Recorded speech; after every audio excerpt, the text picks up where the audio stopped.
deadly riots over the government's plan to avoid defaulting on its loans. Is that the unemployment keeps rising, and it has to keep rising just because you have an excess supply of goods, which is this is all borrowed money that our and that kids debt is owned by banks in other countries. It's been about $1 trillion Spilling in over bonds. Including right here at home. In the form of a convenient personal loan. A filter cigarette that delivers the taste, and 45 malt liquor. Are you hot? Quite some time ago, by a psychologist, America is sponsoring I first learned it from my grandmother. Now, my grandmother was a wonderful person. She taught me how to play the game Monopoly. She understood that the name of the game is to acquire. She would accumulate everything she could, and eventually she became the master of the board. And then she would always say the same thing to me. She'd look at me and she'd say, "One day, you'll learn to play the game." One summer, I played Monopoly almost every day, all day long. And that summer, I learned to play the game. I came to understand the only way to win is to make a total commitment to acquisition. I came to understand that money and possessions, that's the way that you keep score. And by the end of that summer, I was more ruthless than my grandmother. I was ready to bend the rules if I had to win that game. And I sat down with her to play that fall. I took everything she had. I watched her give her last dollar and quit in utter defeat. And then she had one more thing to teach me. Then she said, "Now it all goes back in the box." All those houses and hotels, all the railroads and utility companies, all that property and all that wonderful money. Now it all goes back in the box. None of it was really yours. You got all heated up about it for a while. But it was around a long time before you sat down at the board. And it will be here after you're gone. Players come and players go. Houses and cars, titles and clothes, even your body. Because the fact is that everything I clutch and consume and hoard is going to go back in the box, and I'm going to lose it all. You have to ask yourself, when you finally get the ultimate promotion, when you've made the ultimate purchase, when you buy the ultimate home, when you have stored up financial security and climbed the ladder of success to the highest rung you can possibly climb it, and the thrill wears off, and it will wear off, then what? How far do you have to walk down that road before you see where it leads? Surely you understand, it'll never be enough. So you have to ask yourself the question, what matters?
was a young man growing up in New York City, I refused to pledge allegiance to the flag.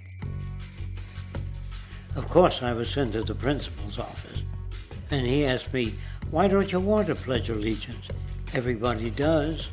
I said, "Everybody once believed the earth was flat, but that doesn't make it so." I explained that America owed everything it has to other cultures and other nations, and that I would rather pledge allegiance to the earth and everyone on it. Needless to say, it wasn't long before I left school entirely, and I set up a lab in my bedroom. There I began to learn about science and nature. I realized then that the universe is governed by laws, and that the human being, along with society itself, was not exempt from these laws. Then came the crash of 1929, which began what we now call the Great Depression. I found it difficult to understand why millions were out of work, homeless, starving, while all the factories were sitting there. The resources were unchanged. It was then that I realized that the rules of the economic game were inherently invalid. Shortly after came World War II, where various nations took turns systematically destroying each other. I later calculated that all the destruction and wasted resources spent on that war could have easily provided for every human need on the planet. Since that time, I have watched humanity set the stage for its own extinction. I have watched as the precious finite resources are perpetually wasted and destroyed in the name of profit and free markets. I have watched the social values of society be reduced into a base artificiality of materialism and mindless consumption. And I have watched as the monetary powers control the political structure of supposedly free societies. I'm 94 years old now, and I'm afraid my disposition is the same as it was 75 years ago. This shit's got to go.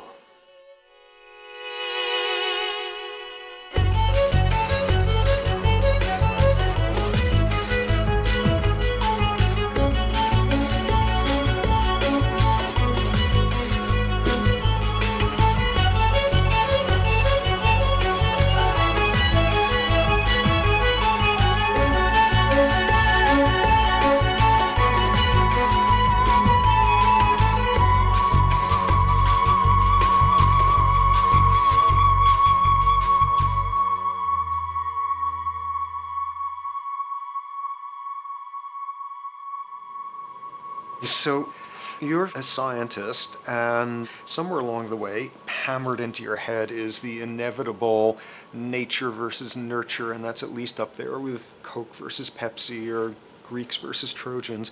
So nature versus nurture, this by now utterly oversimplifying view of where influences on how a cell deals with an energy crisis, up to what makes us who we are on the most individualistic levels of personality. And what you've got is this complete false dichotomy built around nature as deterministic. At the very bottom of all the causality of life is DNA and the code of codes and the Holy Grail, and everything is driven by it. And at the other end, a much more social science perspective, which is we are social organisms, and biology is for slime molds. Humans are free of biology, and obviously both views are nonsense. What you see instead is it is virtually impossible to understand how biology works outside the context of environment. One of the most crazy-making yet widespread and potentially dangerous notions is, oh, that behavior is genetic. Now, what does that mean? It means all sorts of subtle stuff if you sort of know modern biology, but for most people out there, what it winds up meaning is a deterministic view of life, one rooted in biology and genetics. Genes equal things that can't be changed. Genes equal things that are inevitable and that you might as well not waste resources trying to fix, might as well not put societal energies into trying to improve because it's inevitable, it's unchangeable. And that is sheer nonsense.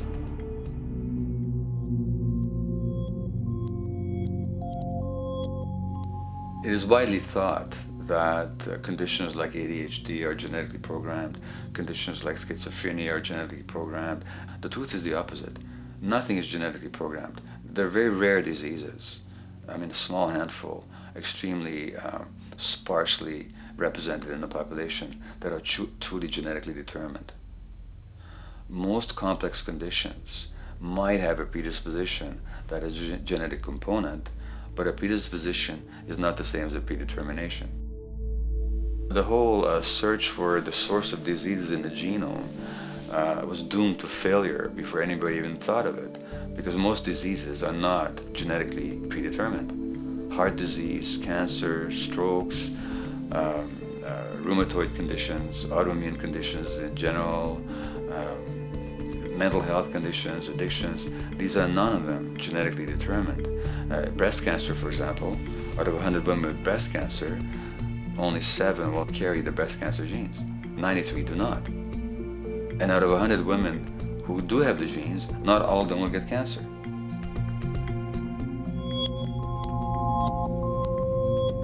Genes are not just things that make us behave in a particular way regardless of our environment.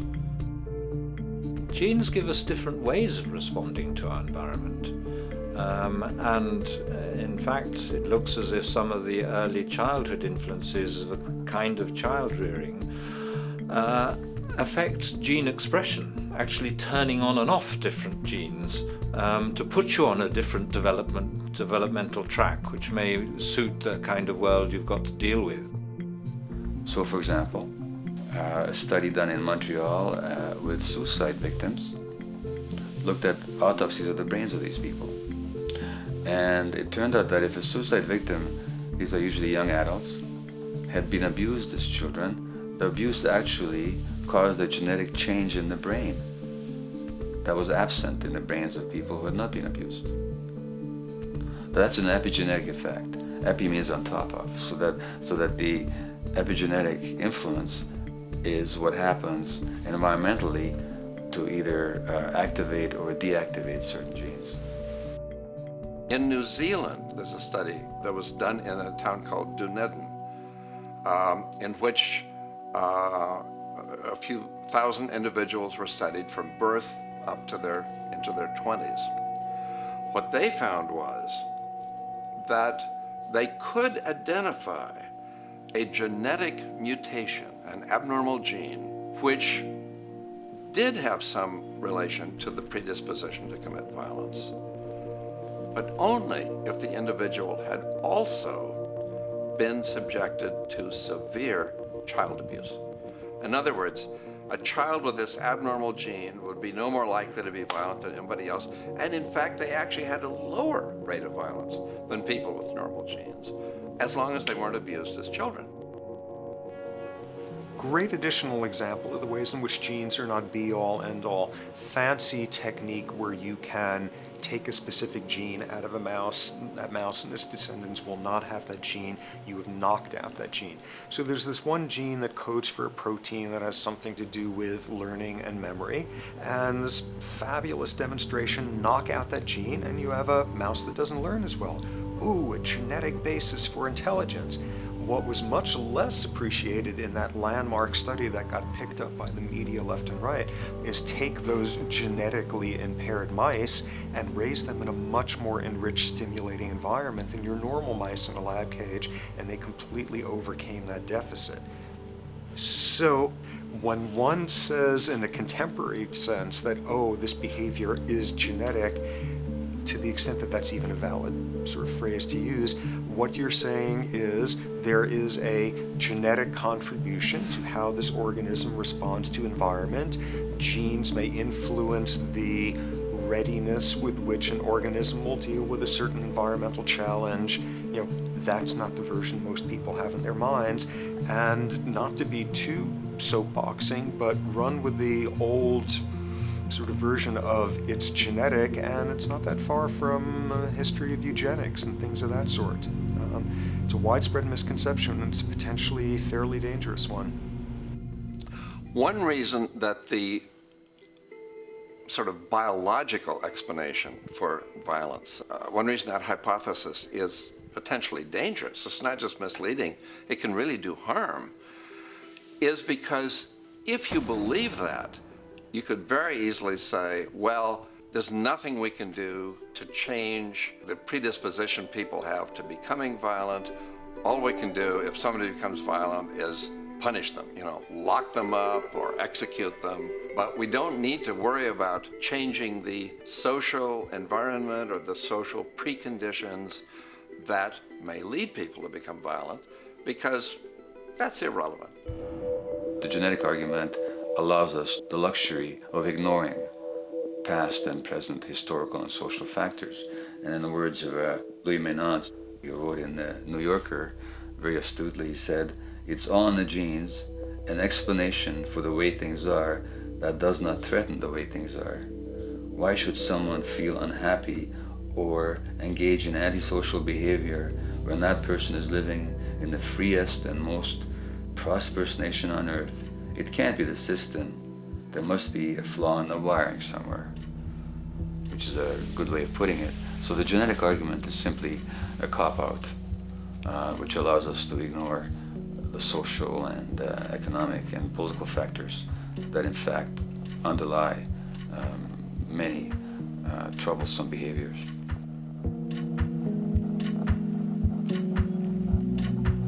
Addictions are usually considered to be a drug-related issue, but looking at it more broadly, I define addiction as any behavior that is associated with craving, with temporary relief, and with long-term negative consequences, along with an impairment of control over it, so that the person wishes to give it up or promises to do so, but can't follow through. And when you understand that, then you can see that there are many more addictions than simply those related to drugs. So there's workaholism, there's addiction to shopping, to the internet, to video games. There's the addiction to power. People have power, but they want more and more and more. Nothing is ever enough for them. Acquisition, corporations that must own more and more. The addiction to oil, or at least to the wealth and to the products made accessible to us by oil. Look at the negative consequences on the environment. We're destroying the very earth that we inhabit for the sake of that addiction. Now, these addictions are far more devastating in their social consequences than the cocaine or heroin habits of my downtown East Side patients. Yet they're rewarded and considered to be respectable. The tobacco company executive that shows a higher profit will get a much bigger reward. He doesn't face any negative consequences legally or otherwise. In fact, he's a respected member of the board of several other corporations. But tobacco smoke-related diseases kill 5.5 million people around the world every year. In the United States, they kill 400,000 people a year. And these people are addicted to what? To profit. To such a degree are they addicted that they're actually in denial about the impact of their activities, which is typical for addicts, is denial. And that's a respectable one. It's respectable to be addicted to profit no matter what the cost. So what is acceptable and what is respectable is a highly arbitrary phenomenon in our society. And it seems like the greater the harm, the more respectable the addiction.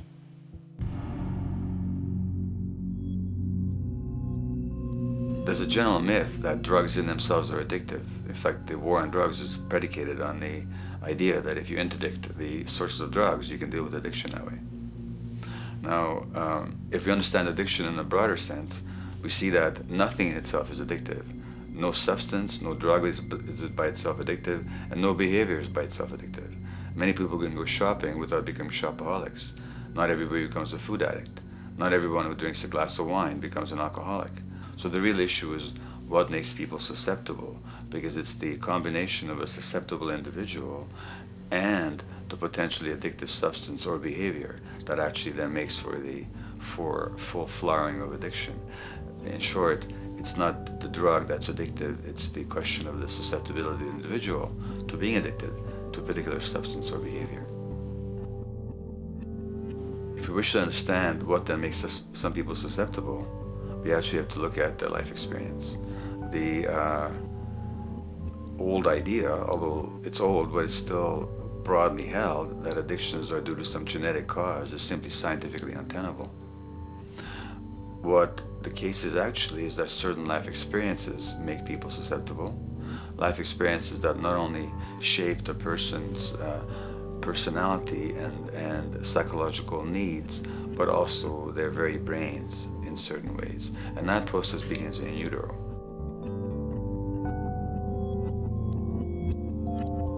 It's been shown, for example, that if you stress mothers during pregnancy, their children are more likely to have traits that predispose them to addictions. And that's because development is shaped by the psychological and social environment.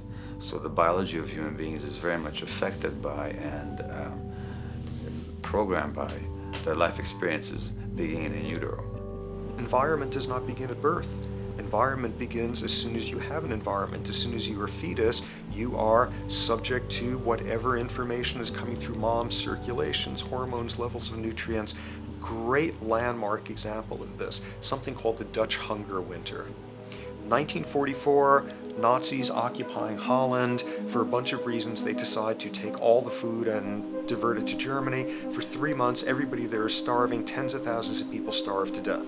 What the Dutch hunger winter effect is, if you were a second or third trimester fetus during the starvation, your body learned something very unique during that time. As it turns out, second, third trimester, something that your body is going about trying to learn about the environment is, well, how menacing of a place is it out there? How plentiful? How much nutrients am I getting by way of mom's circulation? Be a fetus who is starving during that time, and your body programs forever after to be really, really, really stingy with your sugar and fat, and what you do is you store every bit of it.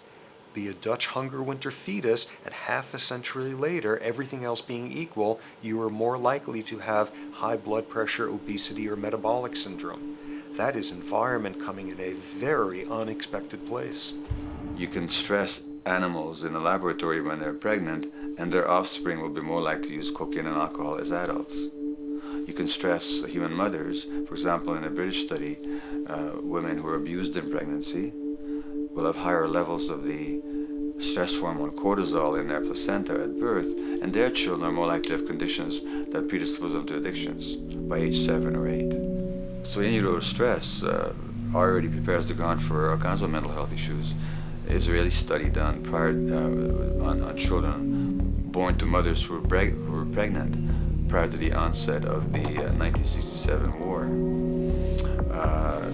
These women, of course, are very stressed, and their offspring have a higher incidence of schizophrenia than the average cohort.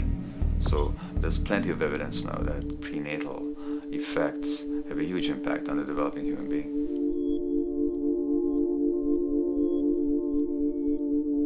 The point about human development, and specifically human brain development, is that it occurs mostly under the impact of the environment and mostly after birth. Now, if you compare us to a horse, which can run on the first day of life, we see that we are very undeveloped. We can't muster that much neurological coordination, balance, muscle strength, visual acuity until a year and a half, 2 years. And that's because the brain development that in the horse happens in the safety of the womb, in a human being has to happen after birth. And that has to do with simple evolutionary logic. As the head gets larger, which is what makes us into human beings, the burgeoning of the forebrain is what creates the human species, actually. At the same time, we walk on 2 legs, so our pelvis narrows to accommodate that. So now we have a narrower pelvis, a larger head. Bingo, we have to be born prematurely. And that means that the brain development that in other animals occurs in utero, in us, occurs after birth. And much of that under the impact of the environment. And The concept of neural Darwinism simply means that the circuits that get the appropriate input from the environment will develop optimally, and the ones that don't will either not develop optimally or perhaps not at all.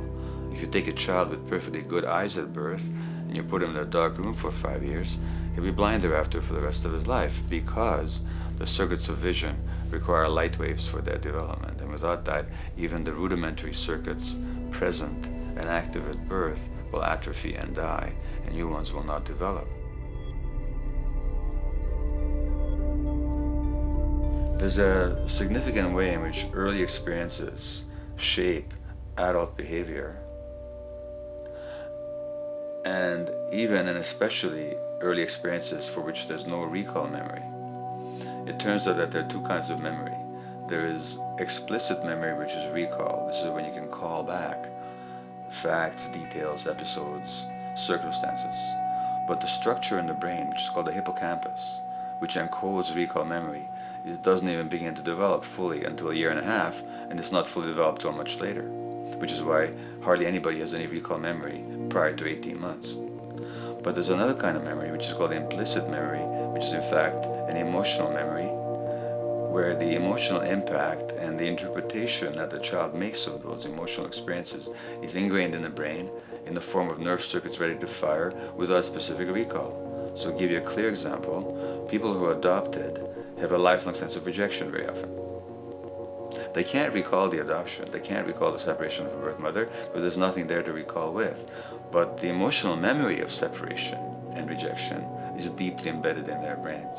Hence, they're much more likely to experience a sense of rejection and a great emotional upset when they perceive themselves as being rejected than other people. That's not unique to people who are adopted, but it's particularly strong in them because of this function of implicit memory. People who are addicted, given that they, according to all the research literature, certainly in my experience, the hardcore addicts virtually were all significantly abused as children or suffered severe emotional loss. Their emotional or implicit memories are those of a world that's not safe and not helpful, caregivers who are not to be trusted, and relationships that are not safe enough to open up to vulnerably. And hence their responses tend to be to keep themselves separate from really intimate relationships, not to trust caregivers, doctors, and other people who are trying to help them, and generally see the world as an unsafe place. And that's strictly a function of implicit memory, which sometimes has to do with incidents they don't even recall.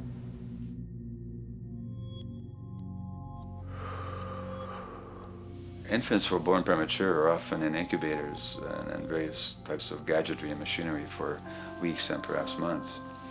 It's now known that if these children are touched and stroked on the back for just 10 minutes a day, that promotes their brain development. So human touch is essential for development. And in fact, infants who are never picked up will actually die. That's how much of a fundamental need being held is to human beings. In our society, there's an unfortunate tendency to tell parents not to pick up their kids, not to hold them, not to pick up babies who are crying for fear of spoiling them, or to encourage them to sleep through the night. You don't pick them up, which is just the opposite of what the child needs. And these children might go back to sleep because they give up and their brains just shut down as a way of defending against the vulnerability of being abandoned really by their parents. But their implicit memories will be that of a world that doesn't give a damn. A lot of these differences are structured very early in life. In a way, if you like, the parental experience of adversity, how tough life is or how easy it is passed on to children, whether through maternal depression or parents being bad-tempered with their kids because they've had a hard day or just being too tired at the end of the day. And these have very powerful effects, programming children's development, which we know a lot about now. But that's early sensitivity isn't just an evolutionary mistake.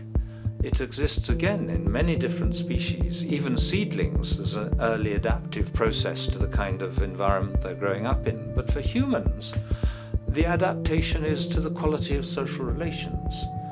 And so early life how nurturing or how much conflict, how much attention you get, is a taster of the kind of world you may be growing up in. Are you growing up in a world where you have to fight for what you can get, watch your back, fend for yourself, learn not to trust others? Or are you growing up in a society where you depend on reciprocity, mutuality, cooperation, where empathy is important, where your security depends on good relations with other people? And that needs a very different emotional and cognitive development. And that's what the early sensitivity is about. And parenting is almost, quite unconsciously, a system for passing on that experience to children of the kind of world they're in. The great British child psychiatrist D.W. Winnicott said that fundamentally two things can go wrong in childhood. One is when things happen that shouldn't happen, and then things that should happen but don't. And the first category is the traumatic and abusive and abandonment experiences of my downtown East Side patients and of many addicts. That's what shouldn't happen but did.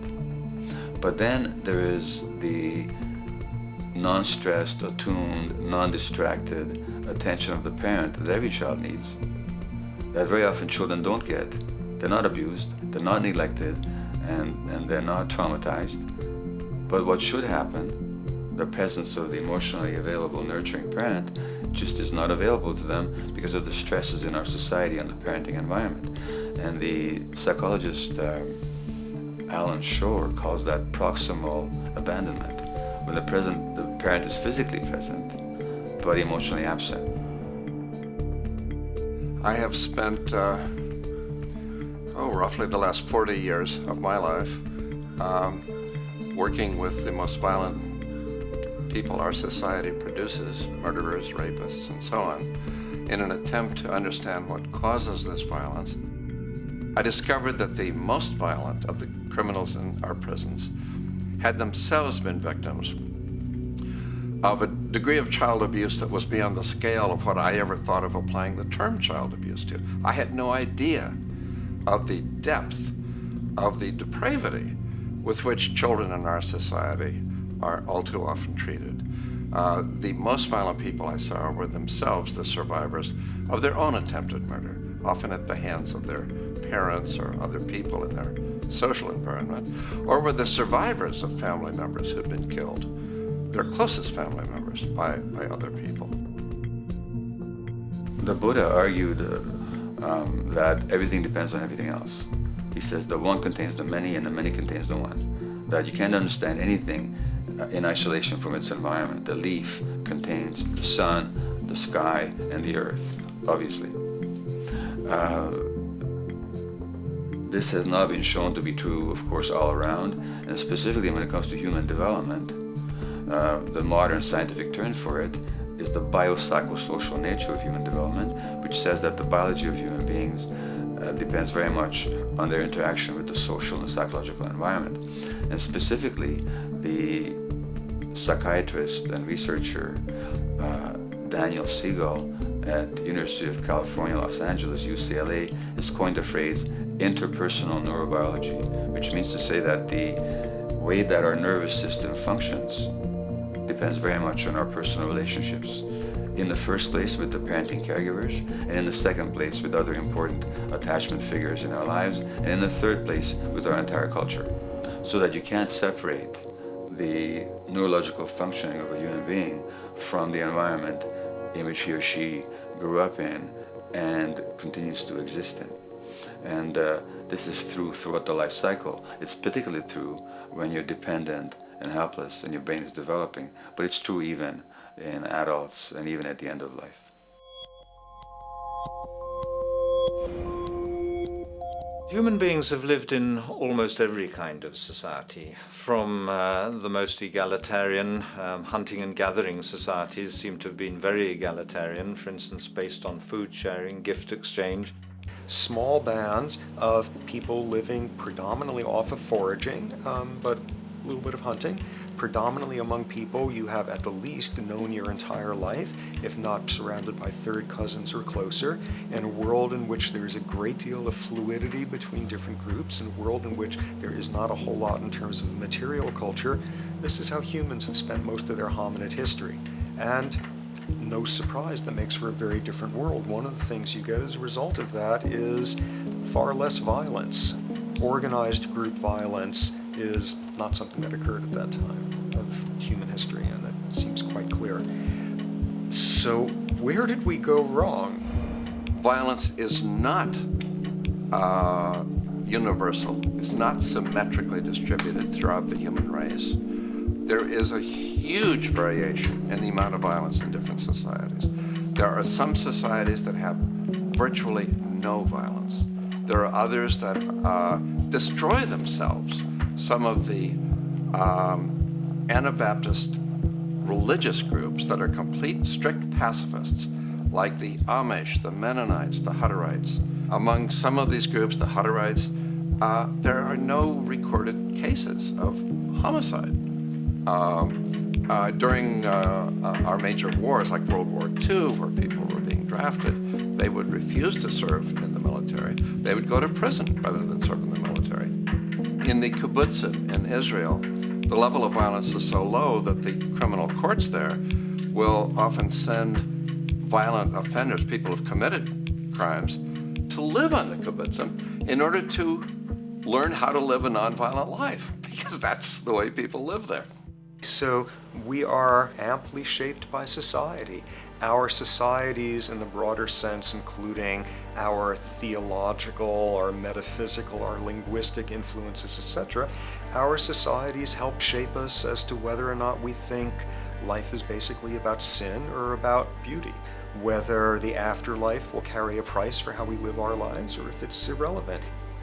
In a broad sort of way, different large societies could be termed as individualistic or collectivist, and you get very different people and different mindsets, and I suspect different brains coming along with that.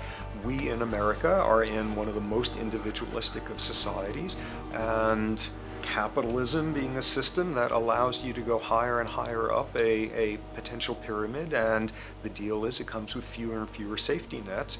By definition, the more stratified a society is, the fewer people you have as peers, the fewer people with whom you have symmetrical, reciprocal relationships, and instead all you have are differing spots and endless hierarchies.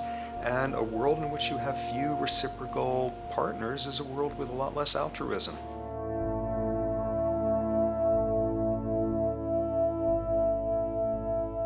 Alright, so this brings us to a total impossible juncture, which is to try to make sense in perspective of science as to what the nature is of human nature. You know, on a certain level, the nature of our nature is not to be particularly constrained by our nature.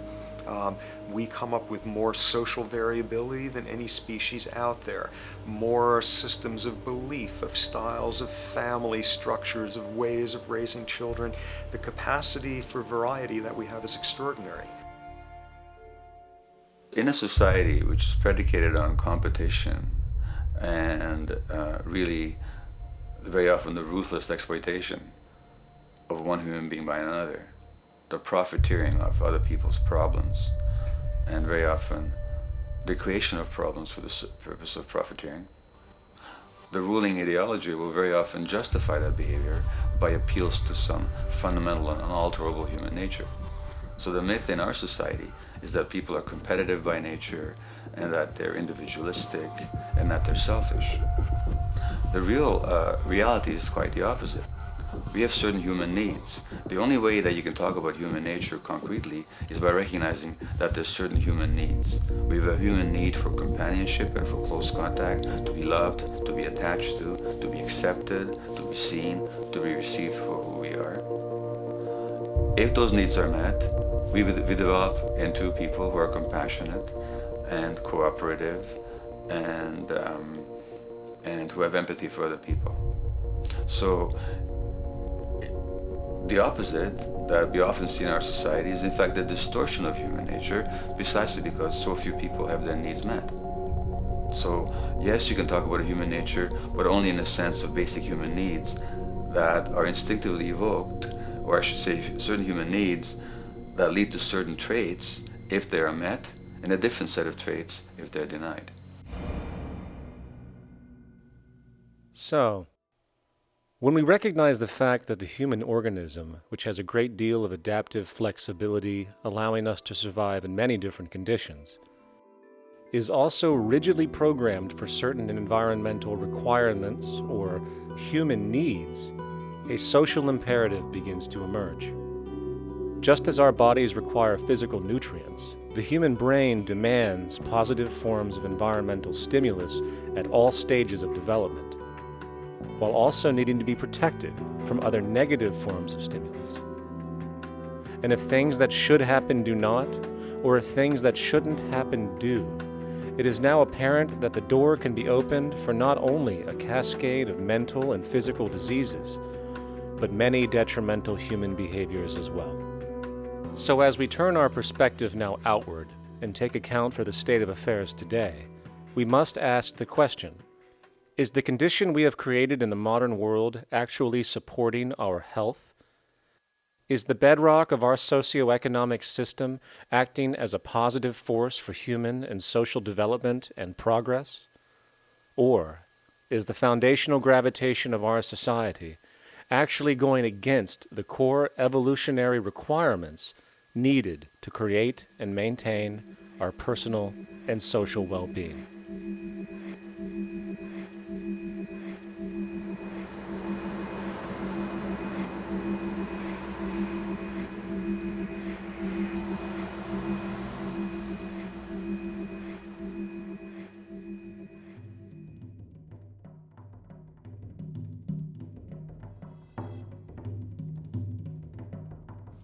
So one might ask, where did this all begin? What we have today, really a world in a state of cumulative collapse. You get it started with John Locke. And John Locke introduces property, and he has three provisos for just private right and property. And the three provisos are that there must be enough left over for others, and that you must not let it spoil, and that you, most of all, must mix your labor with it. It seems justified. You mix your labor with the world, then you're entitled to the product, and as long as there's enough left over for others, and as long as it doesn't spoil, you don't allow anything to go to waste, that's okay. Well, he spends a long time of his famous treatise of government, and it's since been the canonical text for economic and political and legal understanding. Is still a classic text of study. Well, what he did is, after he gives the provisos, and you're almost thinking at the time whether you're for private property or not, he's given a very good and plausible and powerful defense of private property here. Well, he drops them. He drops them like that, right in one sentence. He says, well, once the introduction of money came in by men's tacit consent, then it became, and he doesn't say all the provisos are canceled, erased, but that's what happens. So now we have not product and your property earned by your own labor. Oh no, money buys labor now. There's no longer a consideration of whether there's enough left over for others. There's no longer a consideration of whether it spoils, because he says, well, money's like silver and gold can't spoil, therefore monies can't be responsible for waste, which is ridiculous. We're not talking about money and silver, we're talking about what its effects are. It's one non sequitur after another. Just the most startling logical legerdemain that he gets away with here. But it fits the interests of capital owners. Then Adam Smith comes along, and what he adds is the religion to this. Locke started with God made it all this way. This is God's right. And now we get also with Smith coming along, he says it's not only God's, I mean, he's not saying this, but this is what's happening philosophically in principle. He's saying it's not only a question of private property, that's all now presupposed, is given. And that there's money investors that buy labor, given. That there's no limit to how much they can buy of other men's labor, how much they can accumulate, how much inequality, that's all given now. And so he comes along, and what his big idea is, and again, it's just introduced in parentheses, en passant. You know, when people put out the goods for sale and others, you know, the supply, and other people buy them with the demand and so forth, how do we have supply equaling demand or demand equaling supply? How can they come into equilibrium? And that is one of the central notions of economics, is how do they come into equilibrium? And he says it's the invisible hand of the market that brings them into equilibrium. So now we have God is actually immanent. He just didn't give the rights to property and how, all its wherewithal and its natural rights of doing all that Locke said. Now we have the system itself as God. In fact, Smith says, when he talks, and you'll never find this quoted, you have to read the whole of the Inquiry into the Wealth of Nations. He says, the scantiness of subsistence sets limits to the reproduction of the poor, and that nature can deal with this in no other way than elimination of their children. So he anticipated evolutionary theory in the worst sense. This is well before Darwin. And so he called them the race of laborers. So you can see there was inherent racism built in here. There was an inherent acceptance, life blindness to kill innumerable children. And he thought, well, that's the invisible hand making supply meet demand and demand meet supply. So see how wise God is. So you can see a lot of the really virulent, life-destructive, eco-genocidal things that are going on now have, in a way, a thought gene back in Smith too. When we reflect on the original concept of the so-called free market capitalist system, as initiated by early economic philosophers such as Adam Smith, we see that the original intent of a market was based around real, tangible, life-supporting goods for trade. Adam Smith never fathomed that the most profitable economic sector on the planet would eventually be in the arena of financial trading, or so-called investment, where money itself is simply gained by the movement of other money in an arbitrary game which holds zero productive merit to society. Yet, regardless of Smith's intent, the door for such seemingly anomalous advents was left wide open by one fundamental tenet of this theory. Money is treated as a commodity in and of itself. Today, in every economy of the world, regardless of the social system they claim, money is pursued for the sake of money and nothing else. The underlying idea, which was mysteriously qualified by Adam Smith with his religious declaration of the invisible hand, is that the narrow, self-interested pursuit of this fictional commodity will somehow magically manifest human and social well-being and progress. The reality is that the monetary incentive interest, or what some have termed the money sequence of value, has now completely decoupled from the foundational life interest, which could be termed the life sequence of value. What has happened is that there's a complete confusion in economic doctrine between those two sequences. They think that the money sequence of value delivers the life sequence of value, and that's why they say if more goods are sold, if GDPs rise and so forth, therefore there'll be more well-being, enhanced well-being. We take the GDP to be basically our indicator of social health. Well, there you see the confusion. It's talking about money sequences of value, that is all the receipts, all the revenues that are derived from selling goods, and they're confusing that with life reproduction, so that you have built right into this thing from the beginning is a complete conflation of the money and life sequences of value. So we're dealing with a kind of structured delusion that becomes more and more deadly as the money sequence decouples from producing anything at all. So it's a system disorder, and the system disorder seems to be fatal.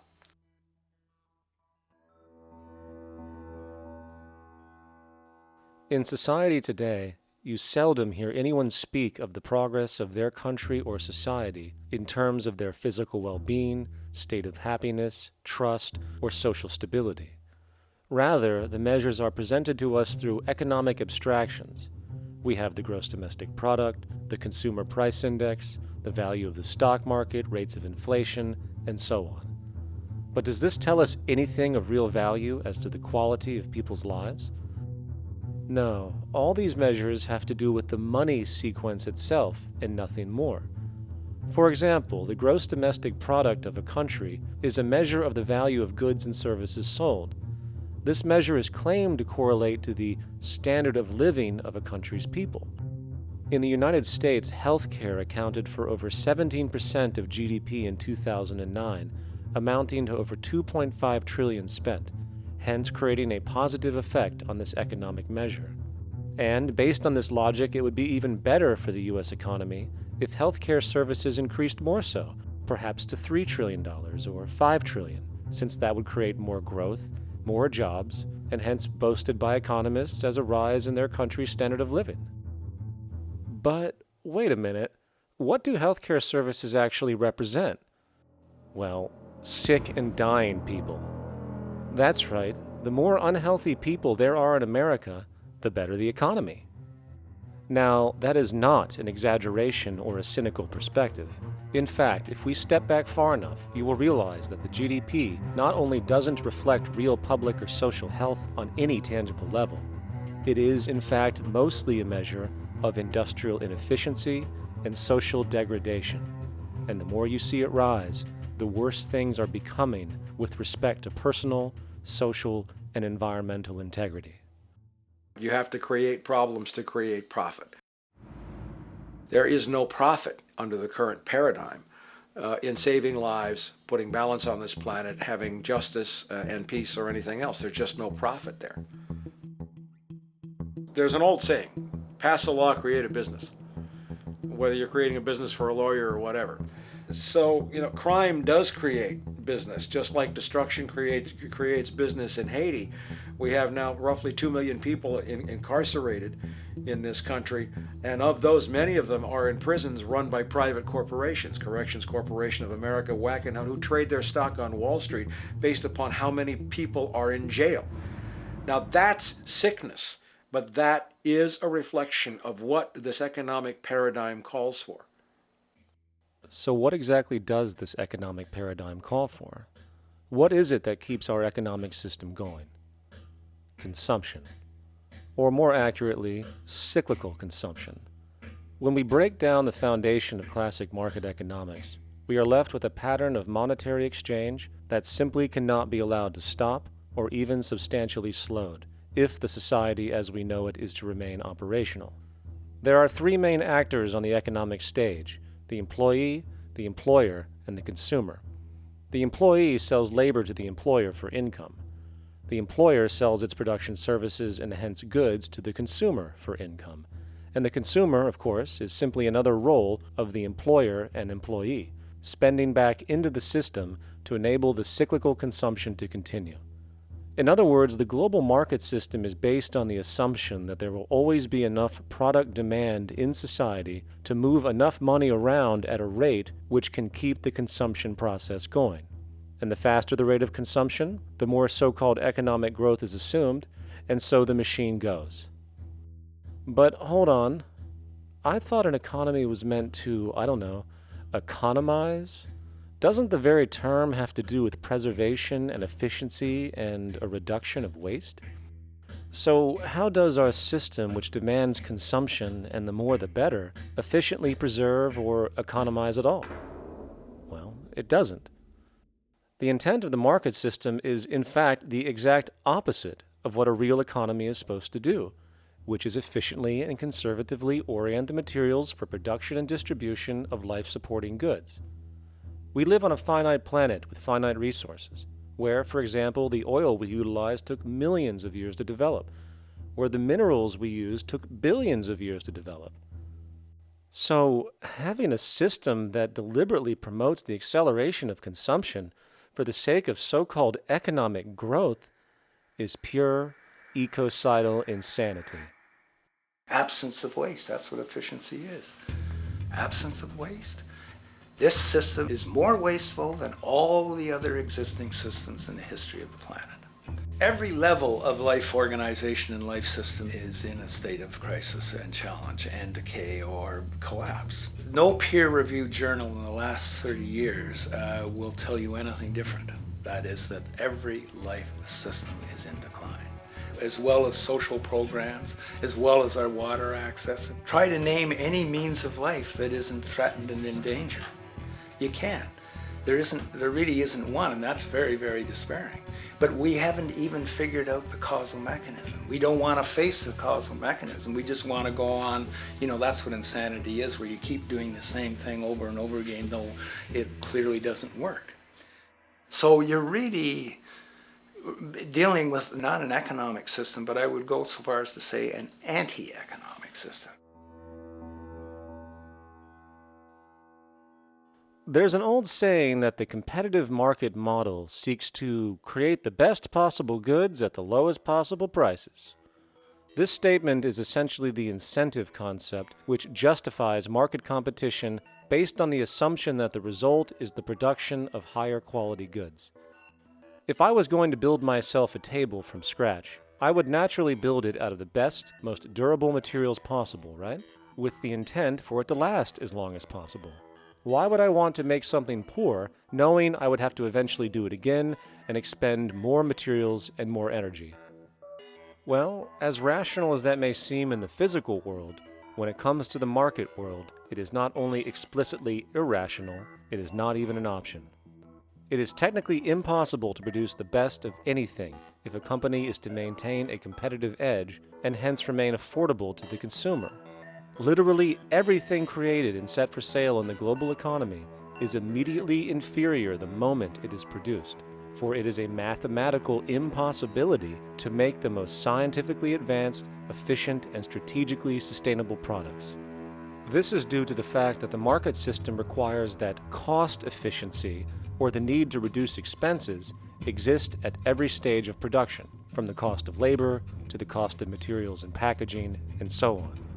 This competitive strategy, of course, is to make sure the public buys their goods rather than from a competing producer, which is doing the exact same thing to also make their goods both competitive and affordable. This immutably wasteful consequence of the system could be termed intrinsic obsolescence. However, this is only one part of a larger problem. A fundamental governing principle of market economics, one that you will not find in any textbook, by the way, is the following. Nothing produced can be allowed to maintain a lifespan longer than what can be endured in order to continue cyclical consumption.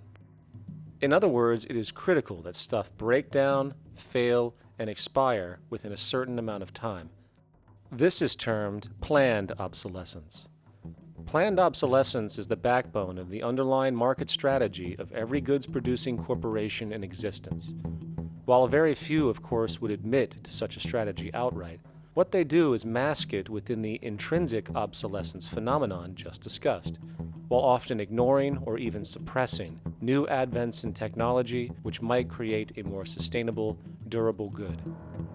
So, if it wasn't wasteful enough that the system inherently cannot allow the most durable and efficient goods to be produced, planned obsolescence deliberately recognizes that the longer any good is in operation, the worse it is for sustaining cyclical consumption and hence the market system itself. In other words, product sustainability is actually inverse to economic growth, and hence there is a direct, reinforced incentive to make sure lifespans are short of any given good produced. And in fact, the system cannot operate any other way. One glance at the sea of landfills now spreading across the world show the obsolescence reality.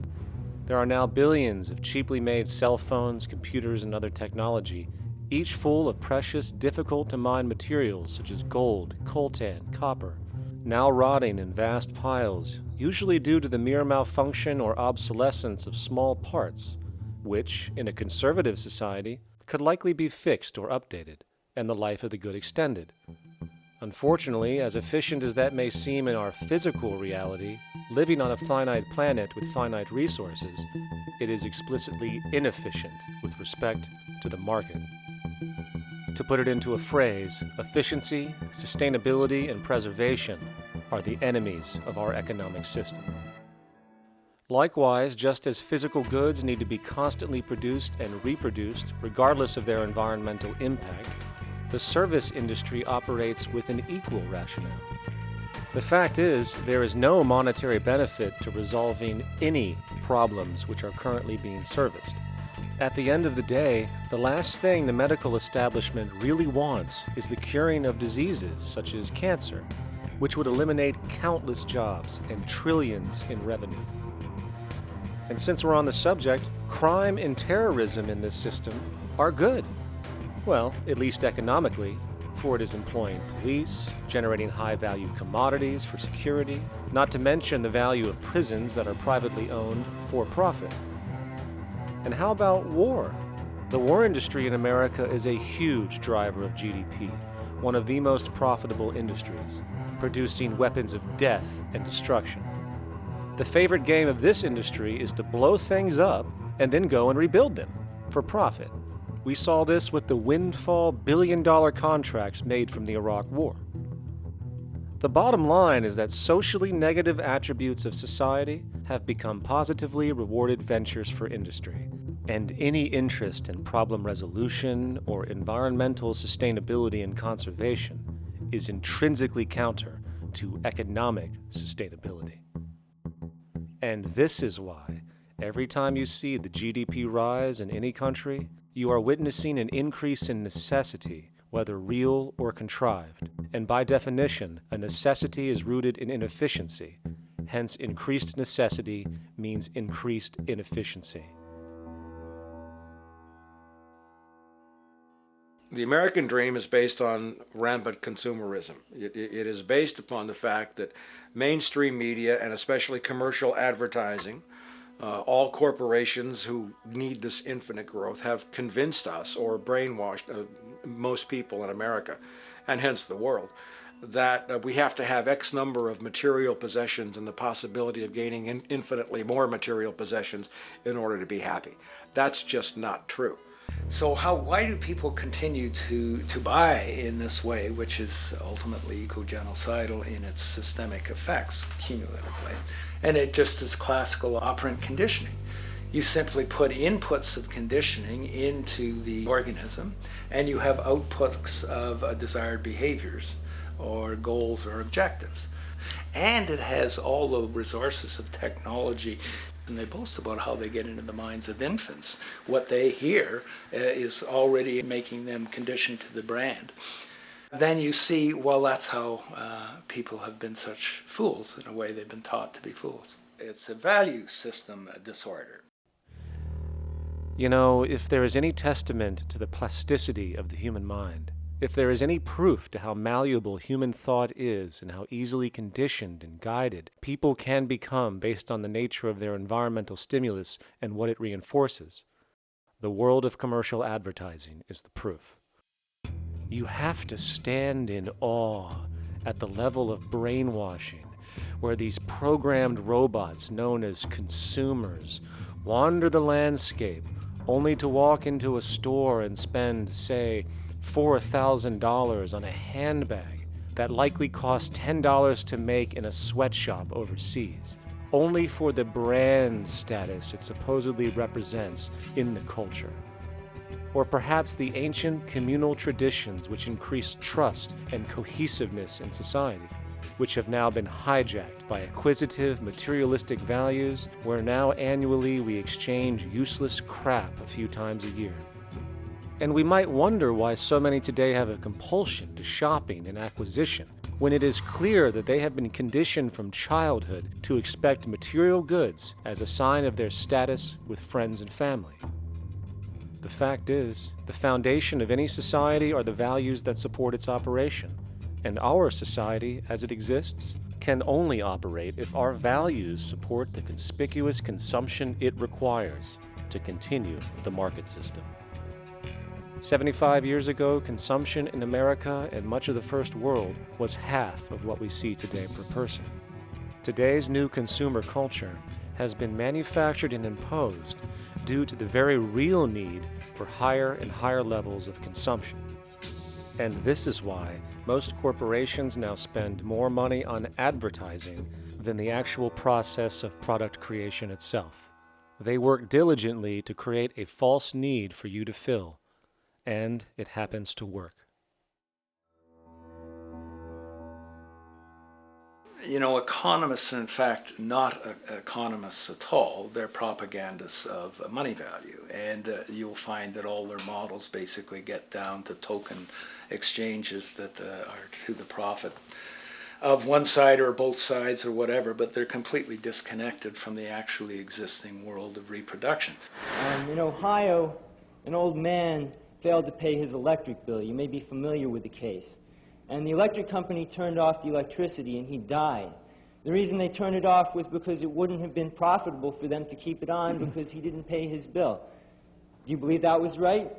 The responsibility really lies not on the electric company for turning it off, but on those of this man's neighbors and friends and associates who are not charitable enough to enable him as an individual to meet the electric bill.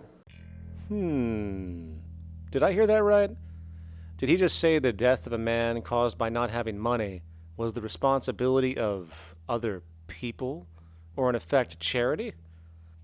Well then, I guess we're going to need a whole lot of infomercials, little miserable coin slot donations for bodega counters, and a bunch of pickle jars for the billion people now starving to death on this planet because of the very system Milton Friedman promotes. Whether you are dealing with the philosophies of Milton Friedman, F.A. Hayek, John Maynard Keynes, Ludwig von Mises, or any other major market economist, the basis of rationale rarely leaves the money sequence.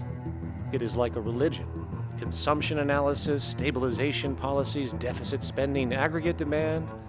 It exists as a never-ending, self-referring, self-rationalizing circle of discourse where universal human need, natural resources, or any form of physical life-supporting efficiency is ruled out by default and replaced by the singular notion that humans seeking advantage over each other for money alone, motivated by their own narrow self-interest, will magically create a sustainable, healthy, balanced society.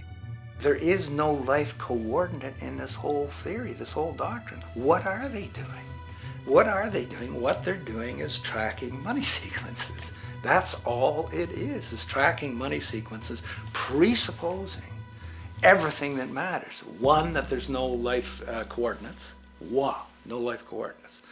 Two, that all the agents are self-maximizing preference seekers. That is, they think of nothing other than themselves and what they can get most for themselves. That's the notion, that's the ruling notion of rationality. Self-maximizing choice. And the only thing that they're interested in self-maximizing is money or commodities. Well, where does social relations come in? It doesn't, except in the exchange to self-maximize. Where do our natural resources come in? They don't, except to exploit. Where does the family come in as being able to survive? It doesn't. They have to have money in order to purchase any good. Well, shouldn't an economy deal somewhere with human need? Isn't that what the fundamental issue is, to satisfy human needs? Oh, need isn't even in your lexicon. You dissolve it into wants. And what is a want? That means money demand that wants to buy. Well, if it's money demand that wants to buy, it's got nothing to do with need, because it may be the person has no money demand and desperately needs, say, water supply. Or it may be money demand wants a gold toilet seat. Well, where does it all go? To the gold toilet seat.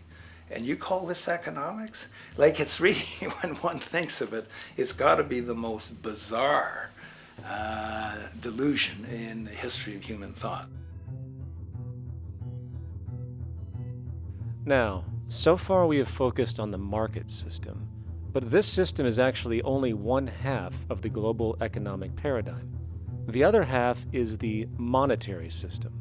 While the market system deals with the interaction of people gaming for profit across the spectrum of labor, production, and distribution, the monetary system is an underlying set of policies set by financial institutions which create conditions for the market system, among other things. It includes terms we often hear, such as interest rates, loans, debt, the money supply, inflation, etc. And while you might want to pull your hair out listening to the gibberish coming from the monetary economists, modest preemptive actions can obviate the need of more drastic actions at a later date. The nature and effect of this system is actually quite simple. Our economy has, or the global economy, has three basic things that govern it. One is fractional reserve banking, banks printing money out of nothing. It's also based upon compound interest. When you borrow money, you have to pay back more than you borrowed, which means that you, in effect, create money out of thin air, again, which has to be serviced by creating still more money. We live in an infinite growth paradigm. The economic paradigm we live in now is a Ponzi scheme. Nothing grows forever. It's not possible. As a great psychologist James Hillman wrote, the only thing that grows in a human body after a certain age is cancer. It's not just the amount of money that has to keep growing, it's the amount of consumers. Consumers to borrow money at interest to generate more money, and obviously that's not possible on a finite planet. People are basically vehicles to just create money, which must create more money to keep the whole thing from falling apart, which is what's happening right now. There are really only two things anyone needs to know about the monetary system. 1. All money is created out of debt. Money is monetized debt, whether it materialized from treasury bonds, home loan contracts, or credit cards. In other words, if all